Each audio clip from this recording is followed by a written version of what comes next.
let's hold off there for a few minutes and see what Paulie and Andre Oh, thought of Anti-Man into the quantum hi, script.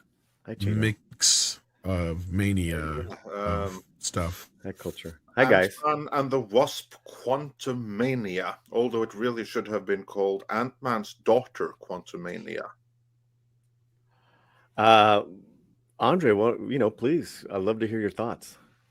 Well, let's begin with the good news, and that is, if this were a Phase 4 movie, and you were to ignore Spider-Man No Way Home because that was a Sony movie or a partial Sony movie, then this would have been the best Phase 4 movie.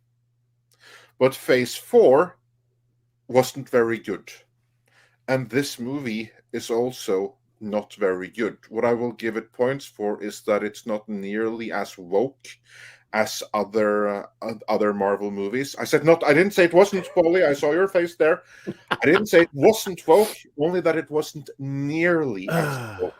There is some very insidious messaging going on. I mean, at one point, there's like some really pro-Marxist messaging going on in there. But overall, tonally, it was a little bit of a return to form to the mediocre MCU movies of before, because that is what this should be compared to, the most mediocre of earlier Marvel movies. This isn't really Ant-Man Part 3 so much as it is generic MCU movie setting up what is next to come. And to me, the movie had like two major flaws. One, it did not have the highlight of the first Ant-Man movies, which is Michael Peña's character, who was glaring in his absence. He really needed to be there. I felt that he is the one that should have done the opening narration, going through what has happened since the earlier movies. Instead, Scott Lang did that himself, which I felt was just like awkward. It would have been better to have a more amusing narration by someone who's a master at narration, and that isn't Scott Lang. So that's one thing. The other movie, like the whole concept, is just a little bit stupid in a sense. The whole setup for the key problem to be solved, I just felt that was lame. It didn't work. It took me out of it. The whole third act of the movie, I actually almost fell asleep for a point there when you had like loads of battles and loads of CGI shitstorm during what should be the most exciting part of the movie, where you really should be glued to the screen. I practically dozed off because it was just like shitstorm and I wasn't engaged into it. But the worst part for me, and this is what has been praised the most, and I think the critics are virtue signaling, the villain, Kang. Everyone is saying, oh, you have to see Kang. Kang is so amazing. No, he wasn't. Kang was freaking awful. Now, this is not a slight against the actor. The actor, he did as good as he could, but it's not at all an engaging character the way that the character is written. Thanos was a tremendous villain because of how he was written. The writing is what made a CGI monstrosity with an actor that you can't really see in there still come alive on screen because of the way he was written, his motivation, and everything like that. Same thing with Loki. He was masterfully written, and then it was like lightning struck in a bottle with the casting. Whereas in this case with Kang, the casting is fine, but the writing is only so. He's just not an engaging villain. So all of this stuff that everyone's saying, oh, he's so amazing. No, he isn't. He really, really isn't. He's so unbelievably overrated, you ask me. He's no better here than he was in Loki, and he wasn't that good in Loki. I think the actor was only cast because he has this ability to be like a really clown when he wants to, and then he can play more subdued, and they need so many different so many different versions of the character, but you don't have like one character to relate to. So it just didn't work for me. This was a step up from the likes of She-Hulk, from the likes of Thor, Love and Thunder. All of those were worse than this. But this is still really mediocre. I liked that it was all in the quantum realm. I would have liked to have that more explained.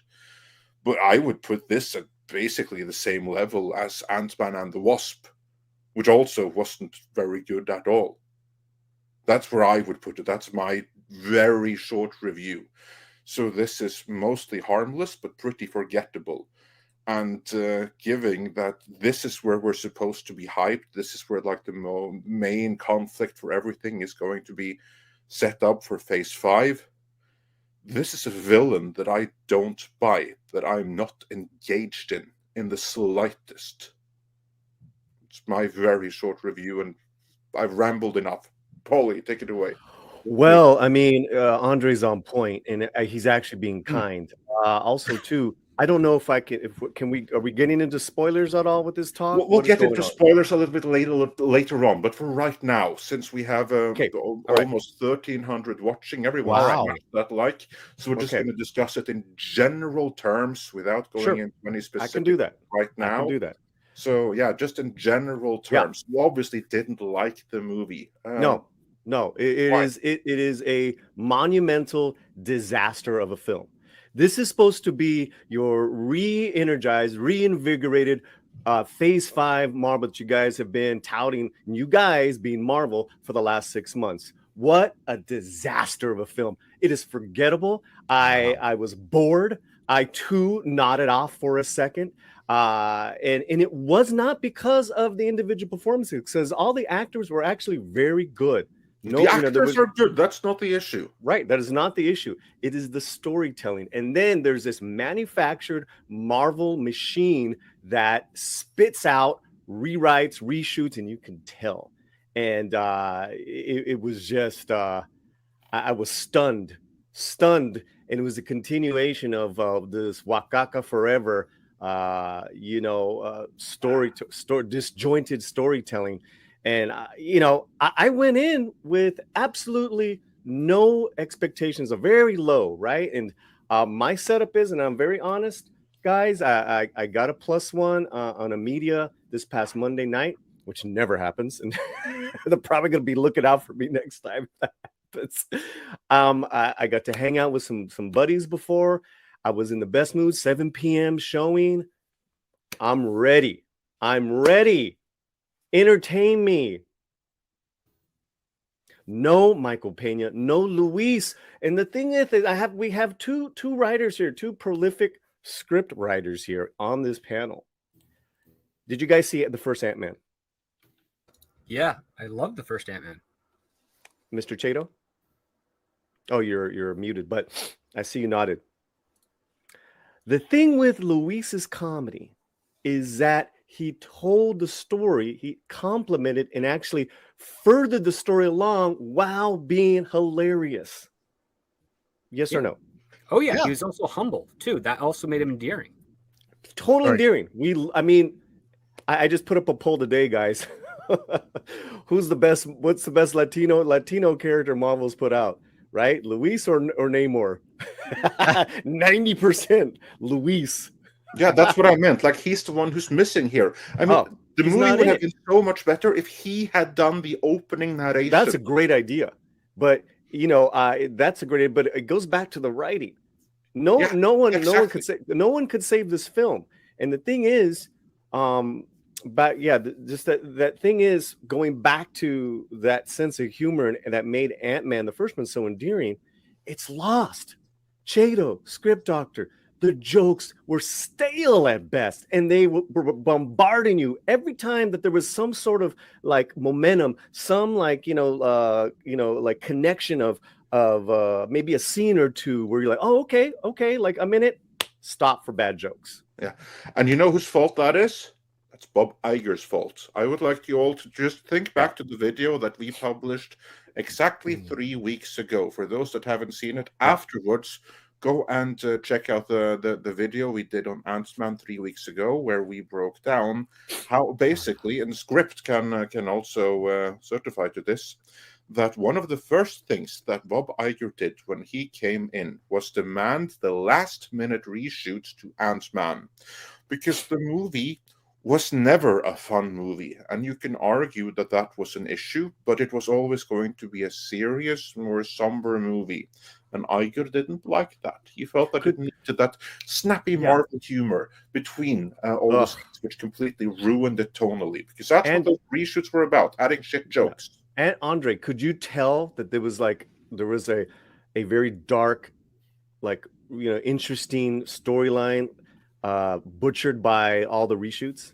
Yes, totally. Totally. It's not. I will say that it's not like in Fant 4-Stick, where you can tell, oh, there's a reshoot, because now suddenly Sue Storm has this really obvious of the wig in 1 minute, and then she no longer has it in the next. So there was like no visual marker, but there was a tonal marker. I didn't see that film. That, okay, here we have a scene that's obviously filmed to be dramatic and suspenseful, but then it is tonally wrecked because suddenly someone makes an asshole joke in the middle of it. I mean, like stale, bad jokes. But just regurgitated. Everything was vomited too. Well, the visual effects. Let me enjoy the quantum burst. Just chill out in one terrain for a minute, and it was just one good. It was. Paulie, there were some terms you said that were used in the film. Oh yeah, that have started to make the rounds for you guys. Yeah, that have started making the rounds, especially one specifically. But you can save that one for last if you want. Okay. But yeah, go ahead and tell us these lines of dialogue that were spouted in Ant-Man and the Wasp. Lines of dialogue in the film: peaceful protesting, burn it all down, revolution, and the zinger. And I'm paraphrasing, but the magic word is there. Paraphrasing. I know it's a controversial thing, but socialism actually works. Yeah, as I said, it's a very pro-Marxist message. Which character said that? Well, I mean, then we get into spoilers, so. No, but let's just say it. Kirk or Michael Douglas character says Hank. that. Oh, no. Hank Pym. The most senior, mature, experienced character in the movie comes with pro-Marxist messaging. Fuck this shit, I'm out. Pro-Marxist. I would expect your daughter to say that. Yeah, no, she's the Antifa. Or Kang, the daughter was Antifa at the beginning. She gets thrown into jail. Well, they're in San Francisco too, so there's that. And she's fighting for homeless rights. They can't even keep that shit out of Marvel movies, can they? I'm trying to watch a movie about an ant, Chato. What's going on? Not Antifa. This is Antifa and Wasp. Antifa, man. Well, Marvel, both in its TV shows and its movies, have no concept of being able to repeat the successful frameworks of their better products. So Ant-Man 1 was a really good map. It was a good shape for a movie. They kind of successfully repeated it in 2. But I mean, Luis is such a phenomenal character. The fact that he's not he's not amazed at Ant-Man's capabilities, and he goes, whoa, this is just going to be easier to steal stuff now. He's got such a narrow view of the world. Yeah, but he's not impressed. He's not impressed by the superpowers. It all fits into his worldview, and that's what was funny. Well, yes, and I honestly think that they probably viewed him now as a stereotype, so they didn't bring him back. Well, what about the other guys in the crew? They were also fun and inventive. Yeah, it was ex-con security services. Ex-cons. There's the one actor who he was in. It's T.I. Suicide Squad. David Dastmalchian. David. You know what? He was actually in this movie He's in this too. One. Yeah. Because I saw him, but he must have played a different character because I saw his name in the credits. But he must have played someone else here. No, he was Zeb. He was the goopy guy with the I got holes. Oh yeah, he was great. Right. There we go. But that's what I mean. He played a different character, but he was there. He was a but voice. He is someone, from what I understand, who is very, very down with the message. so maybe that helped. And I do think that may be a factor here. Because I would push back on that because I don't know. He did a great interview with Chris Gore last week. Yeah, I saw that interview. He seems more down to earth with real He's people. He's very down to earth and really into comics. Okay, that I know. I know he's written comics and stuff. Yeah, there's a great interview that he just did with Chris Gore. Yeah. I just think, he's for hire here. They're not gonna. Maybe, I don't know, but anyway, so he played a different character. I would have liked to see because those guys, they added so much to the first Ant-Man, and I would have loved to just see them here again. Because back to what. Sorry, carry on. Back to what Chato said. That's to me what makes it a complete disaster. Was that I don't want to compare it to Phase 4. I know everyone had their problems with a lot of problems with Phase 4. I want to see, if you say, oh, Phase 5 going back to this, going back to that. Okay, Phase 1, Phase 2, Civil War, disaster. Yeah. What did you think about you think about Kang? Because I was so underwhelmed. I didn't buy him at all. Like this dude, he is no threat. We have seen. Okay, I'll save that for later. I will just say that this dude is not the threat that he is made out to be. I do not buy it.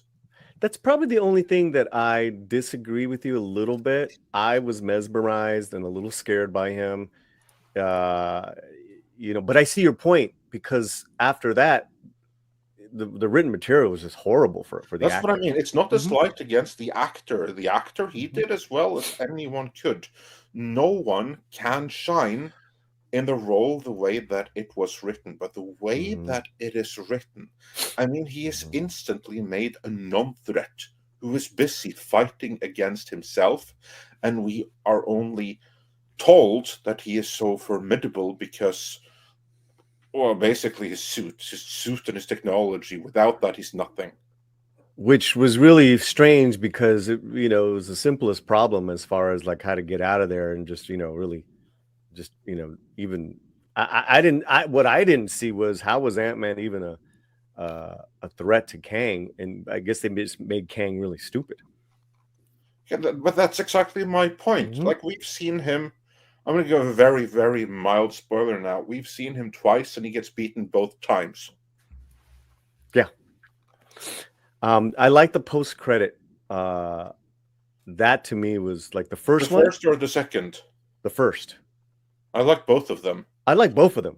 What I would say with that's the best part of the movie. With the audience that I saw, yeah. What got the single most reaction, the most pleasant, positive, surprised reaction in the entirety of the movie, the one moment where I felt, oh, the audience is excited now. Yeah. The second post-credit scene. It was really I got chills. I did. Yeah. Well, since you guys are not going to spoil it, I just wanted to go back to the whole thing about Kang, because I think that's an interesting point, Andre. Because Thanos was built up, right? Yeah. He sent lackeys out and they failed. Thanos didn't fail. Nope. They failed him. Now you pointed out this is true. Twice now Kang has failed. Now he's supposed to be our big bad. All we've heard during the build-up, ever since the end of Phase 1 with the Avengers, Thanos was built up to be this unbelievable menace that everyone is afraid of. Like even the villain of the first Guardians of the Galaxy. Right. His own daughters are even afraid of him. Everyone is afraid of him. This is all we hear, that Thanos, and everyone says that name with respect. And then when we see him, we understand why. This is someone driven. This is someone with a purpose. And it's also the way that Thanos was written. Because when you think it, like, Thanos is just a CGI creation. And then you have a good actor in Josh Brolin voicing him. But 20 others could have done the same thing. In reality, it's just a CGI creation that literally anyone could have voiced. What made him so compelling is the way that he was built up in advance, and then when we got to see him, when we got in action, we understood exactly why. We saw that this is someone who is truly a conqueror and a force to be reckoned with. Kang is someone that has to call himself a conqueror, and we are told, oh, that this is the master of this and the master of that. But what we have actually seen is that he is a clown who is constantly outwitted, who is constantly defeated. And the first time we saw him, again, was in Loki, so spoilers for Loki. He was killed by female Loki, and there was no challenge at all. Yeah, I don't understand this. I didn't see that. I haven't seen. I stopped watching the season of Loki. That's all I really watched, Paulie, was the first and last episode of Loki. Really? No, I'm serious, because I watched the first episode, checked out, and then I had to do edit Andre's review. So in the process of that, I watched most of the episode. Yeah. And I'm just like, this guy. Thanos was brilliantly executed. You have to admit that. Steppenwolf had the same problem in the DC. Steppenwolf is 10 times the villain that Kang is. So really? far. And I thought he was horrible. I consider Kang to be a joke. Just consider this. You have like this like kind of like not joke, but like question among the strongest Avengers. Who is the strongest Avenger? Well, we know who the weakest Avenger is, and that's Ant-Man. And Ant-Man is giving Kang a run for his money alone. Hawkeye's the worst. Hawkeye would beat the shit out of Kang. Okay. I mean, yeah, I've seen Mayor Kingstown. I think he's right. And then let's not only that, there's a Hawkman beat the hell out of a fucking snowplow. He did. There's a lot of other characters and a lot of other things to break down in this film as far as the failure of it. I will say I really enjoyed Michelle Pfeiffer. It made me think, why was this titled Ant-Man and the Wasp? I had a huge problem with that as well. Again, it has to do with the writing, because she played well and everything like that. But again, there was this whole thing. Well, it's Michelle Pfeiffer. We expect. Because now we are basically led to believe, and again, this is not really a spoiler, but basically she hasn't said anything about what's in the quantum realm. Yeah. The whole problem, how they all, in an extremely stupid manner, find themselves in the quantum realm. And I almost checked out right there because I was so dumb. It reminded me of the scene from Tron.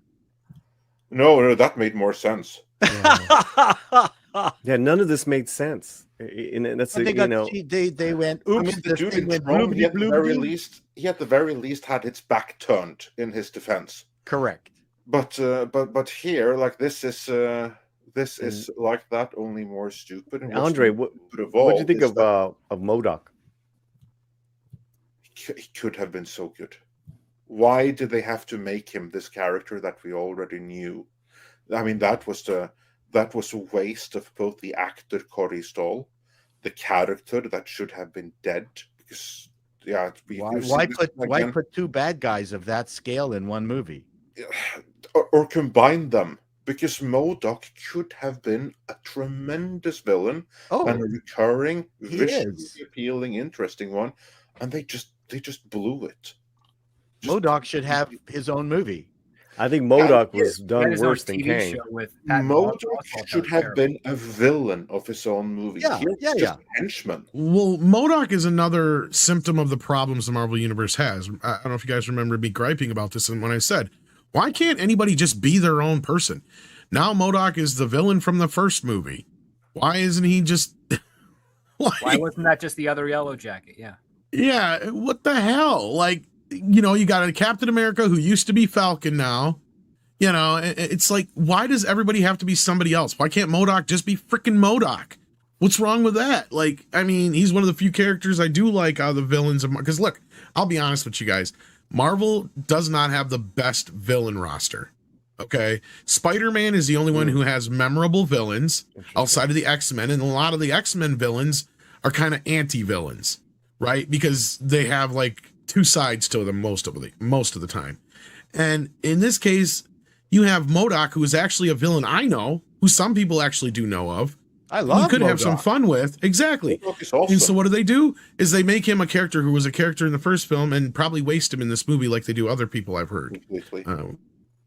There's a beauty though, and that is you actually have the if they want to, they have the opportunity to do another MODOK and do him right. But the problem is that they already kind of like established that in this MCU, MODOK is made with Kang tech, and he's just a Kang henchman, and he's not a villain in his own right. And that is ridiculous. That's stupid. It is, isn't it? Or were they trying to parallel the Iron Man cartoon where MODOK was kind of like a number 2 to the Mandarin? I have not seen the Iron Man cartoon, so I cannot comment from the on 90s, that.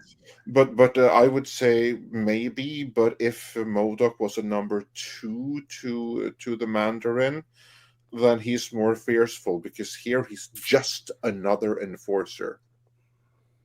Oh no, MODOK is way bigger than that. No, wow. There's also multiple versions, because there's MODOK with a K and there's MODOK with a C, and they're two different characters, but they're in the same type of harness.